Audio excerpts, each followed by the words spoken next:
The purpose of this screencast is to describe Princeton Elementary School's fall MAP testing plan and plan for material distribution. If you've been a student at Princeton Elementary in the last couple of years, you've likely taken the MAP assessment. The MAP assessment is a benchmark test that we give 3 times a year. And while I could explain all about MAP, I'm going to share this short video with you that explains MAP from a student's perspective. Hi, I'm in 3rd grade. My name is Lila. A few days ago was parent-teacher conferences. My mom and dad both went with me. They used to be teachers, and my dad knows all about the MAP test. They had lots of questions. They really like to ask questions. But I surprised them. Before they asked my teacher, I took them to my desk to see my MAP goal sheet. And I explained how MAP shows me what I'm good at, what I need to get better at, and how I use that to set my goals for the next time. I told him how much I like seeing my scores. He asked me why. I think he was a little bit surprised. So I asked him, Dad, remember how every year on my birthday you made a mark on the door to show how much I grew? That's how MAP works. Each time I take the test, it's like I get to make another mark on the wall. Then I set goals, then I keep growing. It was really fun to take my parents to each class and show them how much I had grown and learned. That makes me really happy. They both looked happy too.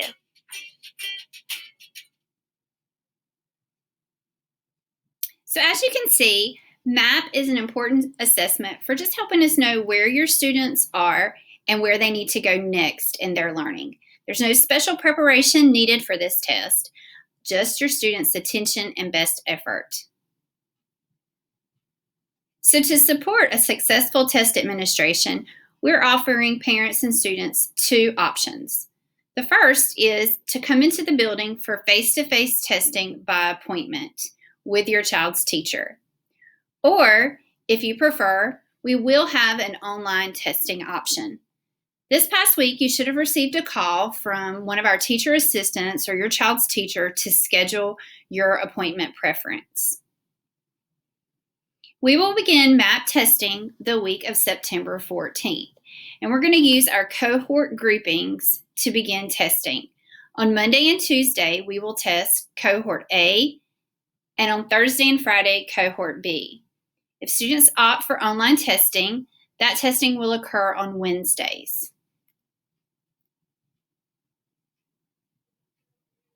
Just as we did with student orientation, we've implemented lots of safety protocols to make sure that students are safe when they enter the building for these important testing appointments. On testing days, you will park in the parking lot and drop your student off in the same location you used for orientation. For AM testing sessions, drop-off will occur between 8 and 9 o'clock. You may drop your student off at the door anytime between 8 and 9, and as soon as they arrive in their test session, they will begin. If your student is assigned a PM test session, they will test or can be dropped off between 12:15 and 1 o'clock. When you arrive, we will direct you to the side entrances to give students more direct access to their classroom.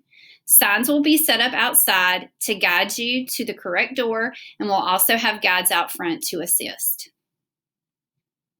As you walk your child to the door, make sure your child has a fully charged device and a mask.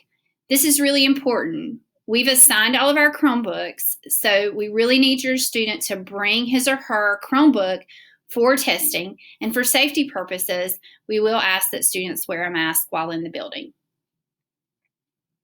When you get to the door with your student, we'll have someone opening the door for you. We'll have hand sanitizing dispensers available, and we'll also take temperatures and ask the safety screening questions.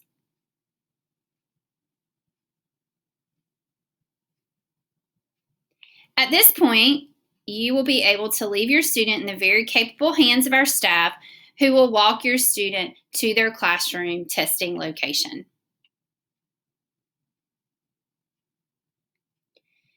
Students will complete the assessment, and although we've scheduled a 3-hour testing block, the testing will likely not take anywhere close to 3 hours. Once the student has completed testing, your child's teacher will send you a dojo message to let you know they are finished. As soon as you arrive back at school, you'll go back to the same place you dropped them off and will radio for your student and walk them to the door. Students, here's what you need to know about the MAP test. All we're asking for is your best effort. It's a chance to show us how much you know. Your teacher will use what you do on the test to choose what you're ready to do next. This is not a time test, so it's important to take your time to understand each question before answering. Some questions will be easy and others will be difficult, and it's okay not to know all the answers. If you're not sure about how to answer a question, then ask yourself which answers are definitely wrong and then choose from the best answer available. Read every question and try your best. These appointment times will also be an excellent opportunity for you to pick up materials that you might need for virtual learning that will continue through October 15th. We will distribute books and other materials. If you're choosing to test virtually, please work with your child's teacher to arrange a date and pickup time for materials. If you're choosing to take the test virtually from home, more information will be forthcoming. But here's some important things to note. There will be a testing safety video that you and your child will need to watch prior to testing. You will need a quiet place to test. You will take reading on Wednesday, September 16th and math on Wednesday, September 23rd. Testing sessions will begin at 8:30 a.m. and you will receive a Google Meet link from your child's teacher to access the testing sessions. We know this is a new process and lots of new information. So as always, reach out with questions, contact your child's teacher or their front office. Thank you for all you're doing, Bulldogs, to make virtual learning as bright as it can be.